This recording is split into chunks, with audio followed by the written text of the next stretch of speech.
A wild shinobi appears. So another episode of Skeleton Knight is in the books, and in this episode, I think the main thing that I kind of want to hit on right from the get-go is just the appearance of the shinobi or the ninja that appeared to assist Ark and assist Ariane on their mission to go and infiltrate and then rescue all the different elves, the little elf children. And she was able to give Ark some really, really good information as far as documents that she had obtained with all the slave trading, and then giving Ark the information that, hey, other slaves or other elves are being held at the Lord's Manor, so the Lord of that land, which is a piece of trash. So that is where we ended off on the episode with Ariane and Ark going and infiltrating the Lord's Manor specifically. But the main thing that I want to hit on is just kind of like the foreshadowing essentially is kind of going on, which is we had the shinobi kind of come into play and meet Ark, and really, really good news for Ark too on becoming friends or becoming acquaintances or becoming familiar with Ponta being the spirit fox or the spirit animal.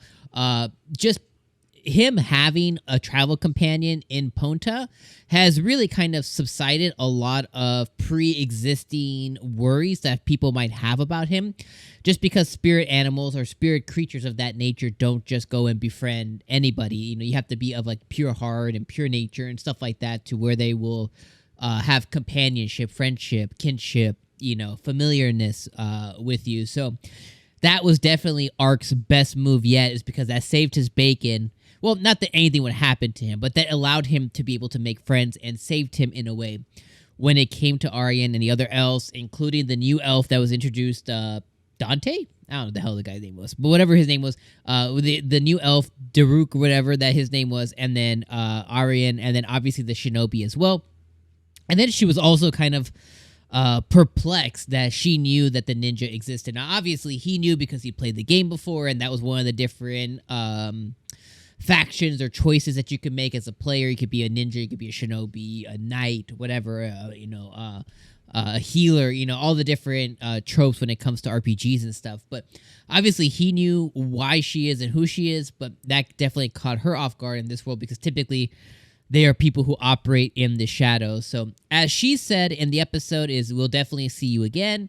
She knows that she's definitely going to see him again, and I like the fact that she's like this little fox girl as well. I think that's pretty cool. So now he has, Ariane, Elf, and then obviously he's going to have the Shinobi one, who will come into play again sometime in the future. Now, the rest of the episode is really centered around going in and saving all the different elf children and finding out all the different corruption that's going on, and all the different slave trading, which is again what the episode was centered around. And I think it's really crazy that the fact that there is this, the way that the hierarchy is you have the humans, and then you have like beast folk, and then elves, and they're all under them. So it's kind of similar to other like RPG or other anime worlds where they're just looked at as opposed to equals. They're looked at as like less than, and they're looked at as servants and slaves and things like that.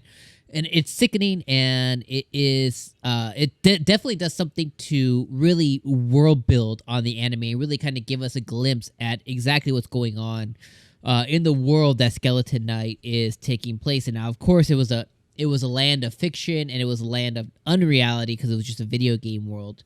And these are common things and common tropes in certain RPGs and in certain video game world. But again, it world builds there. The rest of the episode, I really like how it really built along Ariane or Ariana, whatever, trusting Ark, and really showing her trust for him outside of when they're together, especially because when she's talking to the other elf, he's like, can he be trusted? She was like, indecisively yes. And I like how it kind of shows us their progression in relationship, especially when she's trying to squeeze her big old butt inside the window. I like how he didn't help her or say, hey, I can just flash you in there. He just kind of watched it happen. And I like how their banter back and forth has been growing. So I like their relationship, and I think they're only going to grow closer. Their bond will only grow closer, and they'll only grow closer as characters, which will provide us funny, exciting, and adventurous adventures as we kind of move past this little arc, which is the elf trading stuff. Once they go in and they save everybody.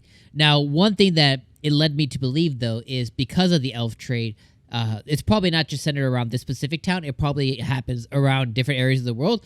So their adventures might be pointed in the direction of where they're going to go next based on her information that she finds out about other elves that have been traded outside of certain villages into other different lands and stuff. So their adventures might be cause of the core adventure, which is saving the elves, which is where I think this will probably end up going. But regardless, another really good episode of Skeleton Knight. I love Ark as a character. I like that he goes in and he just continues to show off. I like that he's making friends with other people, other shinobi, ninjas. He's continuing to expand the amount of people that he knows. And Ponta obviously is his savior. But another really funny episode. Had a couple of really good laughs this episode, and I like seeing the relationship between Ariane and Ark continue to expand and grow. But overall, solid episode. Really enjoyed it. Another great entry in the anime that's going to continue to kind of move us forward. And the announcement came out today as well when you're watching this on April the 28th of 2022, or whenever you watch this. But the announcement came out today from Crunchyroll that this anime is going to get a dub, and I think the dub is going to launch sometime today for episode number 1. So if you like dub, or you know somebody in your life who really enjoys dub, not only is this anime really good, it's funny, it's worth the watch, but it's also going to be dubbed. So if there's somebody who enjoys dubbed over sub, those people exist. It's okay for them to exist. I tend to prefer dubbed most of the time. If it's an option, obviously, I always watch sub first, but I do really like dub. So if you know somebody like that, make sure you share this with them and tell them, hey, log into my Crunchyroll account and go check this out. All right, my friends, I'm going to see you guys next week for episode number 5 of Skeleton Knight. We'll see you next week. Peace.